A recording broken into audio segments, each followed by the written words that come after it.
भाई और बहनों, आप सबको नए साल की बहुत बहुत बधाई हो। ये जो पिछला साल है जिसमें से हम सब गुजर रहे थे, ये एक साल ऐसा था जिसकी शुरुआत में हम सब बहुत दुख दर्द से भरे हुए थे। लेकिन जैसे जैसे साल बढ़ता चला गया, हमने देखा कि तकलीफ़ें कम हो रही हैं और जो वायरस पिछले 2-3 साल से हम सब के साथ था, वो वायरस आस्ते आस्ते आस्ते ख़त्म हो रहा था। तो जैसे अब नया साल शुरू हो रहा है, उसमें हम सबके लिए मेरी प्रभु के चरणों में यही प्रार्थना है कि हम सब सुखी रहें, प्यार से भरपूर रहें, हमारा ध्यान पिता परमेश्वर की ओर हो और हमारी तरक्की अपनी मंजिल की ओर तेज़ी से बढ़ती चली जाए। हम सब जब अपनी ओर देखते हैं तो हम देखते हैं कि हम सबका ध्यान बाहर की दुनिया में रहता है। हमारा असली रूप शारीरिक नहीं, आत्मिक है, और वो आत्मा इस समय इस शरीर में फंसी हुई है और मन इंद्रियों के घाट पर ही हम जी रहे हैं। हमें अपने आप को ये जितने भी बंधन हैं, जो शरीर के हैं, जो मन के हैं, जो इंद्रियों के हैं, जिनके अंदर हमारी आत्मा जकड़ी है, उन बंधनों को तोड़ना है। तो जो अगला साल आ रहा है 2023, उसमें मैंने ये स्लोगन हम सब के लिए तैयार किया है, बी स्पिरिचुअली फ्री इन 2023, कि जो ये नया साल आ रहा है 2023 का, इसमें हमारी जो आत्मा है वो इन बंधनों से मुक्त हो और आत्मा को बंधनों से मुक्त करने के लिए हम अभ्यास करते हैं।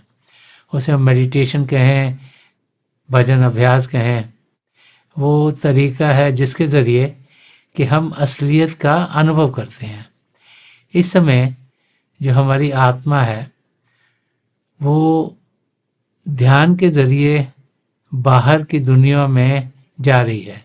हमारी इंद्रियां हमारे ध्यान को बाहर की दुनिया में लेके जाती हैं और हम बाहर की दुनिया को ही असली दुनिया समझ बैठते हैं।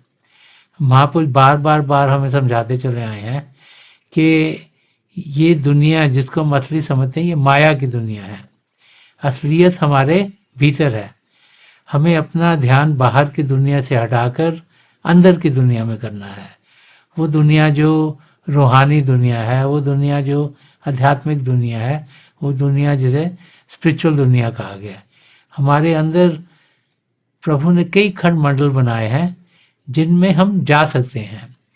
और जैसे कि एक परिंदा जबकि वो एक केज के अंदर बंद हो तो वो कहीं जा नहीं पाता, लेकिन अगर उसका दरवाज़ा खुले तो वो फिर उड़ सकता है और आसमान की ओर बढ़ सकता है।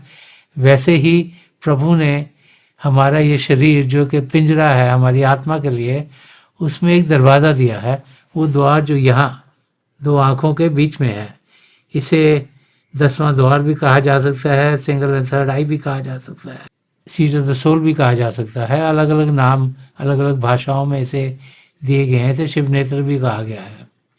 तो जब यहाँ हमारा ध्यान टिकता है तो हम अपनी सद्गुरु की मदद से इस शरीर से ऊपर उठ सकते हैं। और मेरी पिता परमेश्वर के चरण कमलों में यही प्रार्थना है कि वो इतनी दया मेहर हम सब पे करें कि हम इस द्वार तक पहुंच सकें।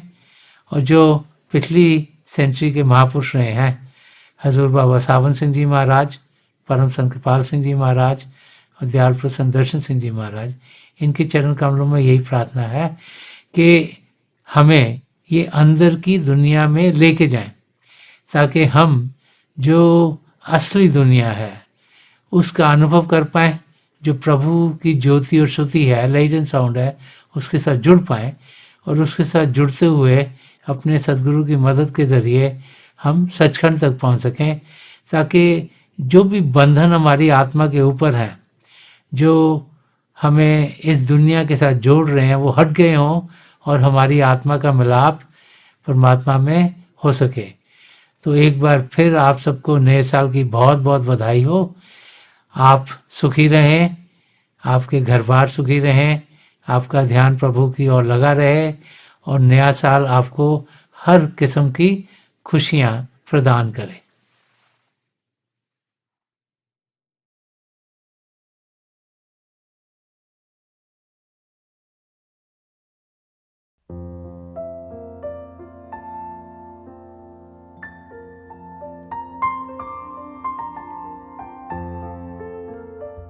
तो थोड़ी देर के लिए हम सब अभ्यास के लिए बैठ जाएं।